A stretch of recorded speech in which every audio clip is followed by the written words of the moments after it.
Hi, this is Angelique Sandus at Miami Life Center. And in this clip, we're going to talk about yoga for shin splints and knee pain.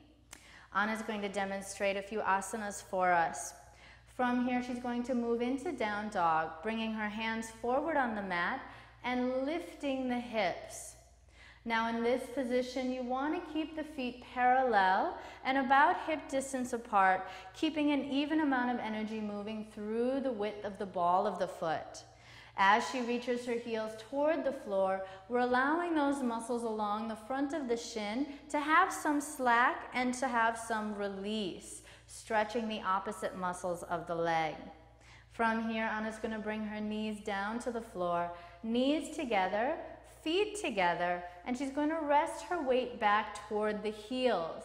In this position, we're allowing the front of the ankle and that shin muscle to stretch and lengthen. To deepen this stretch, Anna's going to bring her hands forward, taking some weight into the hands to rock back, lifting the knees, deepening the stretch through that ankle. As she takes her knees back down to the floor, she's going to lift her hips up, separate her feet, and bring a block to place between her ankles to allow for a little lift as she sits down into the block.